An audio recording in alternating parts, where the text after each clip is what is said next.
Explore the vibrant arts and culture landscape of Michigan, a state with a thriving creative ecosystem that has birthed iconic movements like Motown and the Purple Rose Theater. Home to legendary musicians, writers, and artists, Michigan boasts a rich tapestry of cultural heritage known worldwide. Michigan Creates is a podcast series that will connect listeners with gifted artists and cultural institutions that are nurturing Michigan's vibrant creative landscape.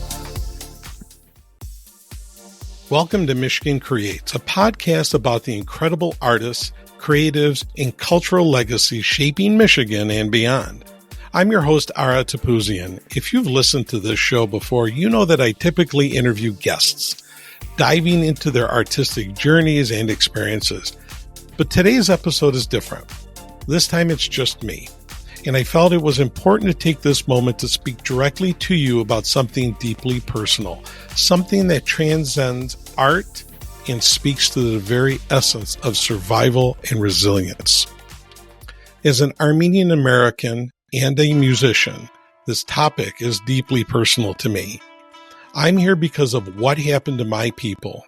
My ancestors endured the Armenian Genocide, an attempt to erase not just people, but an entire cultural identity, one that included music, storytelling, craftsmanship, and language. As a musician, I've dedicated my adult life to helping preserve Armenian music through the sounds of the kanun, an instrument that I play. It also carries the weight of history in every note. The idea that culture can be so fragile, yet so resilient, is something that resonates deeply with me. And that's why today's discussion is so important.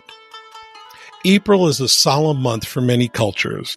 It's a month of remembrance, a time when we reflect on the resilience of people who have suffered immense atrocities, yet found ways to preserve their art, their stories, and their identities. April 24th marks the Armenian Genocide Remembrance Day, a time when Armenians worldwide honor the 1.5 million lives lost to genocide. April is also when we remember Yom HaShoah, Holocaust Remembrance Day, a day of reflection on the 6 million Jewish lives taken during World War II. Before we delve into these histories, let's talk about the word itself, genocide. The term was coined in 1944 by Raphael Lemkin, a Polish Jewish lawyer who studied the systemic destruction of groups of people.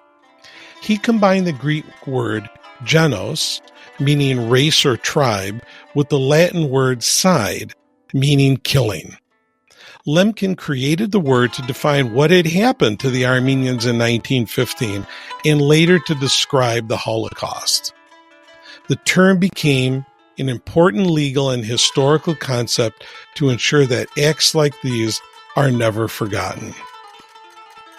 But these tragedies aren't just about numbers. They're about the loss of languages, traditions, music, art, entire ways of life that oppressors tried to erase. Yet despite it all, these cultures endured. Today, we explore how art and cultural expression have played a vital role in survival, using the Armenian Genocide, the Jewish Holocaust, and two other tragic examples, the Cambodian Genocide and the Rwandan Genocide. Let's start with the Armenian Genocide. In 1915, the Turkish Ottoman Empire systematically exterminated 1.5 million Armenians. But they didn't just kill people. They destroyed churches, burned manuscripts, and tried to erase a history that spanned centuries. Thousands of khachkars, or intricately carved stone crosses, were smashed to pieces. Armenian music, especially the village songs, was nearly lost. The oral traditions, folk tales, and epic poems that had been passed down for generations were at a risk of vanishing. Manuscripts from the Middle Ages, filled with stunning illuminated art, were burned, reducing priceless cultural history to ashes.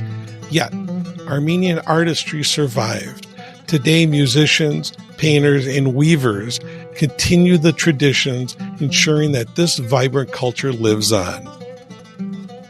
Similarly, the Holocaust wasn't just about mass murder. It was about the attempted destruction of Jewish culture.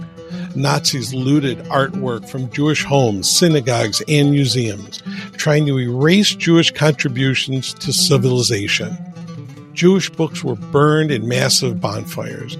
Music composed by Jewish artists was banned, and traditional klezmer music was silenced. In concentration camps, imprisoned artists secretly composed operas, painted scenes of the horrors they witnessed, and even staged plays.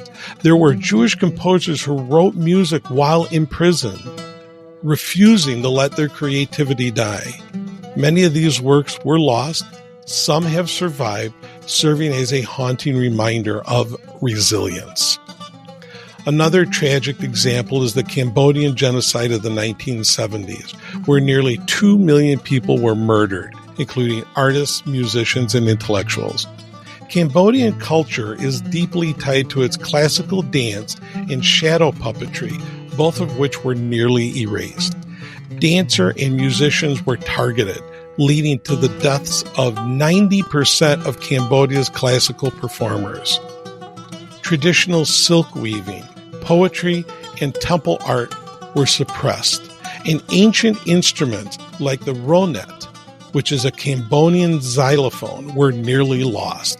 Yet, through dedicated efforts, Cambodia has seen a cultural revival, with master artists training new generations to claim their heritage. And then there is Rwanda. In 1994, within just 100 days, nearly 1 million Tutsis and moderate Hutus were slaughtered. Among the losses was a deep cultural heritage, from traditional storytelling to the art of imigango painting. Imigango, a unique form of geometric cow dung painting, was almost wiped out as artists were killed. Rwanda's rich musical traditions, including drumming and oral poetry, were also devastated. Yet in the years since, Rwandan artists have used their craft to heal. Murals depicting peace now cover city walls. Musicians create songs of remembrance, and traditional dance has returned as a symbol of resilience. What all these tragedies have in common is an attempt to erase culture. But what they also share is the resilience of those who survived. Art is a form of resistance. It's a way to say, we're still here. It's the songs we sing, the books we write, the paintings we create, and the traditions we pass down. So how do we ensure the culture lives on despite these dark chapters? First, we remember. We share stories, we visit museums, we listen to the music, and we support artists from these backgrounds. Second, we create. Every new piece of art, every spoken word in nearly lost languages is an act of defiance against erasure. As we honor these histories this April, let's commit to preserving culture, not just for those who lived through these atrocities, but for future generations who deserve to know the richness of their heritage.